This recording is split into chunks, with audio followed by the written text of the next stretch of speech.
Okay, so 9i is all about stem and leaf plots.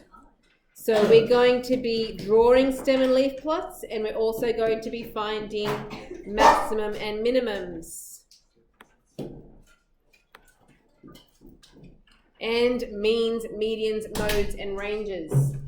Okay, so stem and leaf plots or stem plots are commonly used to display a single data set, or it can even do two data sets, and that's what we call a back-to-back stem and leaf when you have one on either side of the stem.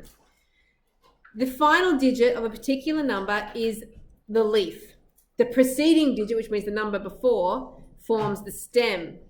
Now, in order to read your stem and leaf plot, you have to remember to always include a key. Most of the time in the numbers that you have here, like 17, the stem is going to be the tens digit. So you're going to go 1, and then you're going to have the line, which represents the break between the stem and the leaf. And then you have the number 7. That will make the number 17. But it doesn't always work that way. It could be a decimal point.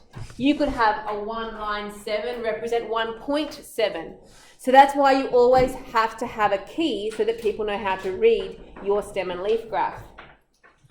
It is also important that the leaf is in order. So all the numbers that we're going to put here in the leaf need to be in order from smallest to largest. Okay, so let's draw this one. Example number 1. Considering this data, so we've got our raw data up the top here, and we want to put it into the stem and leaf. And it even says in there, as a reminder, an ordered stem and leaf.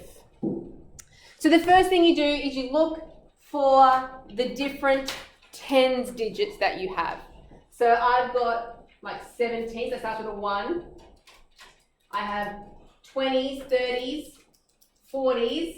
Is there any 50s? Yeah. Or a 50 as well? Okay, so those numbers are going to make my stem. 1, 2, 3, 4, and 5. Representing the 10s, 20s, 30s, 40s, and 50s. Okay? Now, I have to find all the leaf numbers to put in there.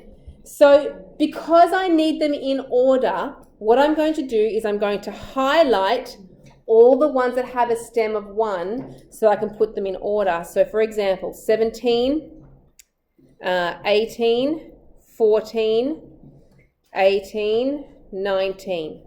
So they're all the ones that have the 1 in the first position, right?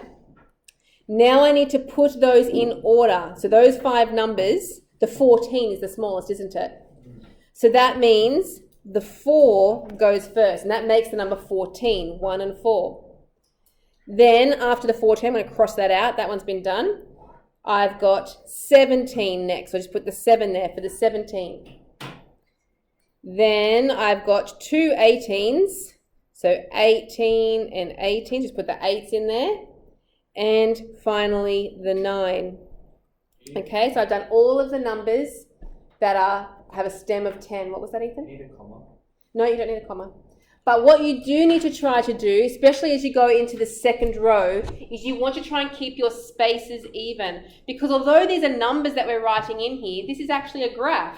It's a graph made up of numbers. So you want all the first numbers in line, all the second numbers in line, and you want them to make nice, neat columns as you write these down. That way you can easily see which stem has the most in it and which one has the least. Okay, makes it much easier to read things off. So let's go through and do the 20s now. So 21, 23, 25, 29, 26, 27, 27, lots of 20s, and 20. That's 37. Did I get 37? I did. Thank you. You missed that one. Get rid of that one. Okay, so now we need to put those yellow ones in order.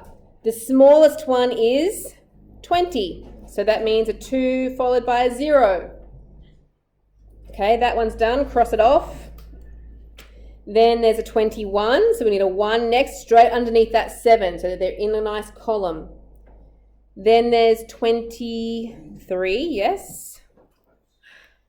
Then 5 and 6. and 27 and 29. Okay, you see what I'm doing? Have a try of doing the 30s. Maybe if you don't have a highlighter, you might need to circle them. So you go 36, 38, 32, 37 and 35 and 34. I only missed one. Okay, put those ones in order, just writing the leaf down.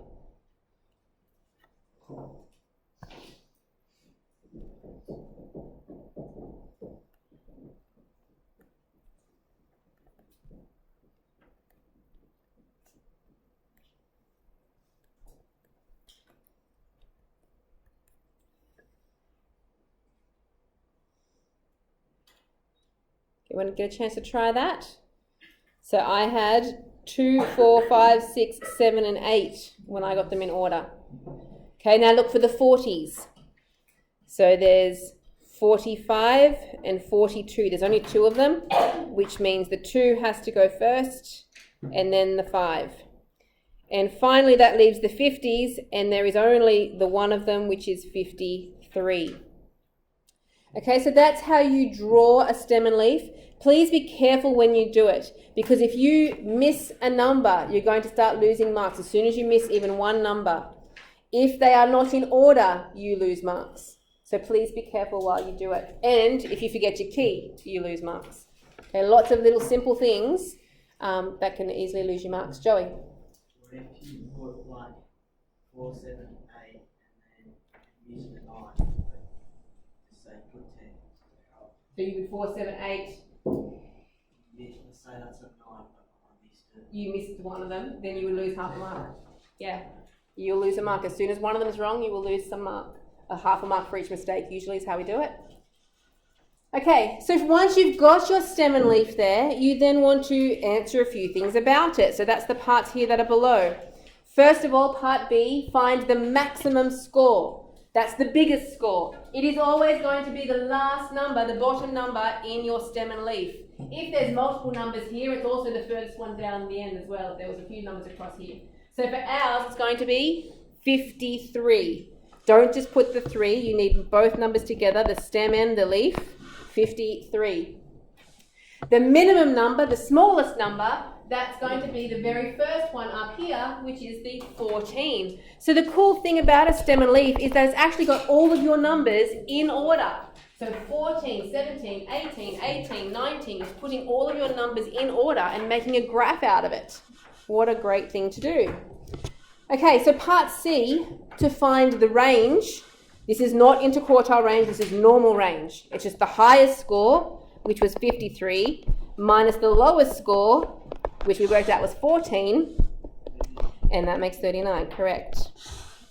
Okay, this is the part that for some reason always stumps a few people. We need to find the median.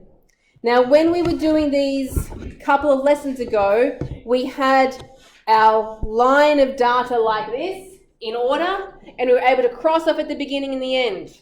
Now, if you are very careful, you can do that with a stem and leaf.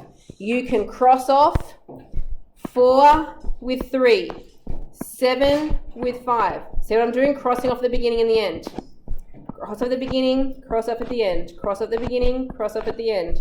Cross the beginning, cross the end, beginning, end, beginning, and beginning, and beginning, and...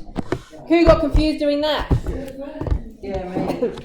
Okay, it's confusing, okay, but I did do it. You can do it. You have to be really careful because as you're coming backwards with these ones, you're going forwards with those ones, okay? So, I know that my median, by doing that method, I know my median is 27. Please don't forget the stem. So I circled the 7, but it's 27. Remember though, I did show you another method to do this, and that was using the n plus 1 over 2 method. To use this, you count up the number of scores in your stem and leaf. So it's 1, 2, 3, 4, 5, 6, 7, 8, 9, 10, 11, 12, 13, 14, 15, 16, 17, 18, 19, 20, 21. Did you guys count 21? Okay, you plus 1 to that. That's 22. And then you divide that by 2. What is 22 divided by 2? 11. So then that 11 is the position that your median is in. You need to count through and find the 11th number. So I go 1, 2, 3, 4, 5, 6, 7, 8, 9, 10, 11. And there it is again. Either method is fine, but be careful if you're going to do the crossing. Well, be careful with both of them, obviously, but make sure you know the correct process, whichever one you're going to go with. Okay, so that is it. That's all I need to show you. You need to work on exercise 9I.